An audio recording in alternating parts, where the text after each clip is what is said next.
When I was 11, I picked stocks. I had the whole wrong idea. I was interested in watching stocks, and I thought stocks were things that went up and down, and I charted them. I read books on technical analysis. I read Edwards and McGee. I think that was the classic then. Hundreds and hundreds of pages. And I read that whole thing over and over again. And I read Garfield, Drew, I read everything. And I thought the first 8 years, I thought the important thing was to predict what a stock would do and predict the stock market. And then I read Ben Graham, when I was 19 or 20. And I realized that I was doing it exactly the wrong way. But it didn't hurt that I had that background and everything. And I rejiggered my mind when I read the book, The Intelligent Investor.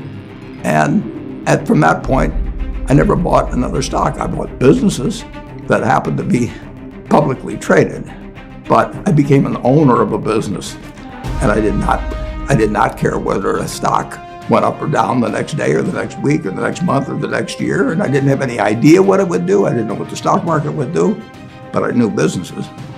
I'm a bright guy who's terribly interested in what he does, so I've spent a lifetime doing it, and I've surrounded myself with people that bring out the best in me, and you don't need to be a genius in what I do. That's the good thing about it. If I went into physics or a whole lot of other subjects, I'd be an also-ran. But I am in a game that you don't need.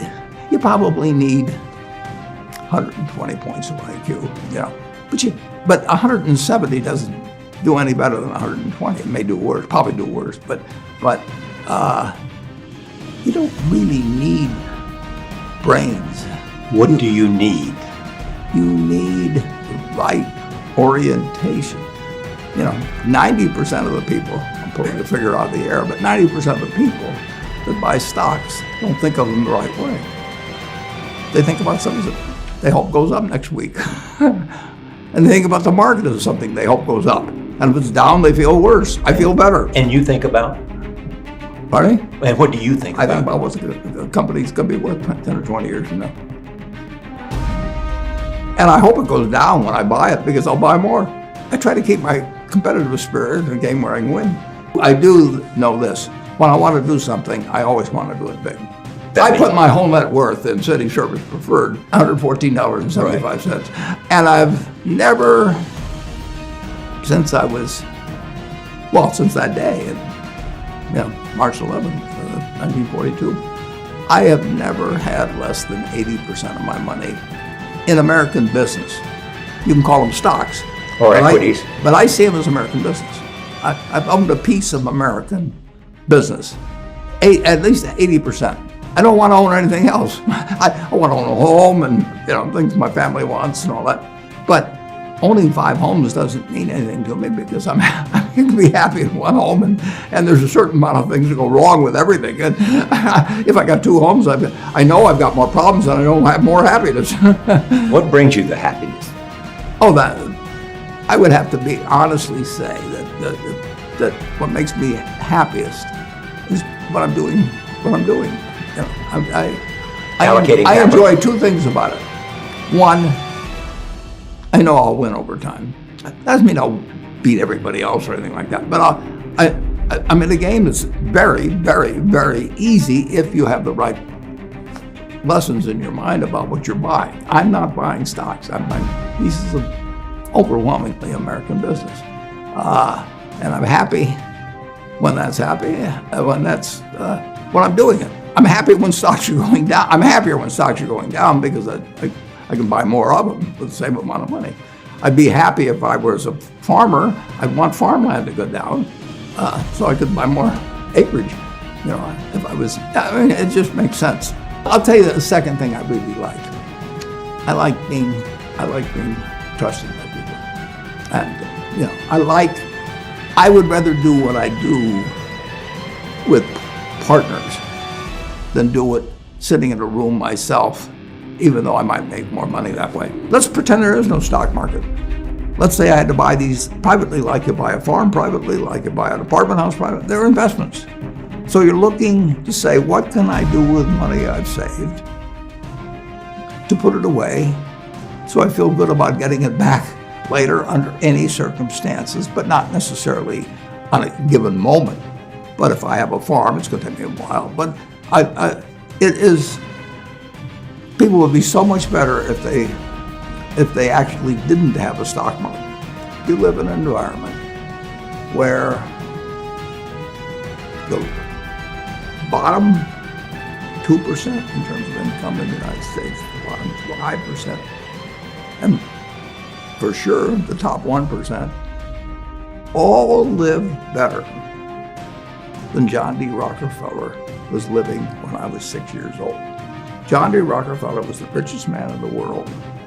And today, you can get better medicine, better education, better entertainment, better transportation.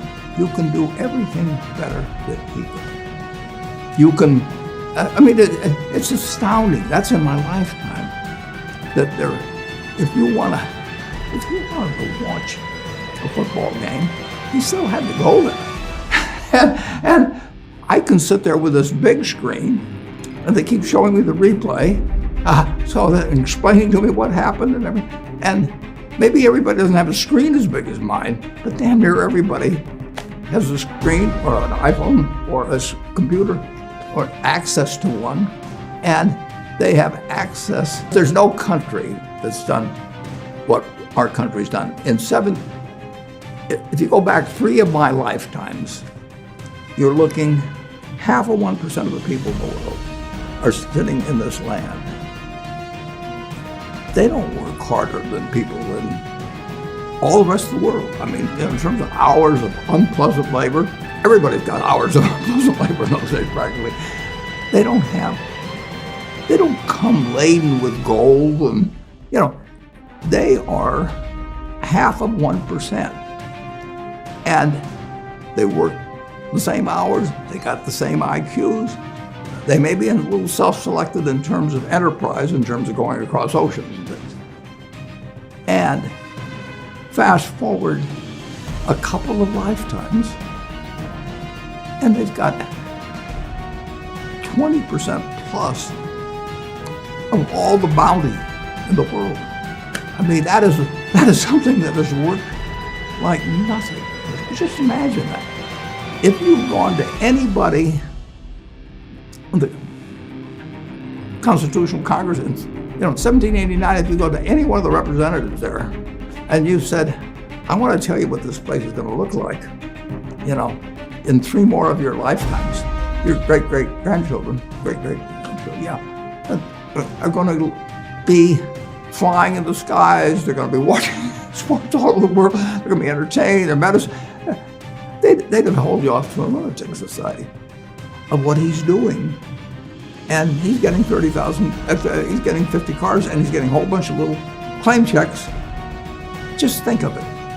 Everything, when Thomas Edison did all the things he did, he made some money.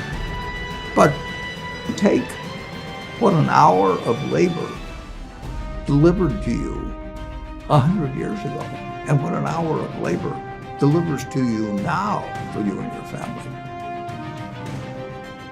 It's unbelievable. We've got a government that can tell capitalism what to do. And they do, and that's just what they should do. And they do it in different ways at different times and all kinds of things. But it's claim checks on future output. That's what's in it. The claim checks belong to me, so if I want to buy 50 super yachts, I can do it. But what does it mean to me? It can buy more things for other people that are useful to them. And I have everything I want in life, everything. So it's not evil, but the federal government is the boss in the end. And they shouldn't screw up capitalism, and capitalism shouldn't screw up the federal government. It's very simple. We had business, and it's gotten far, far, far unbelievably more productive. for people. And the only thing it can do with what it produces is give it to other people. It isn't like the 50 richest guys in the country can say, I'm just going to eat everything. They're turning out products I have, which I'm probably the least capable guy in the world of working with it, but it makes life better.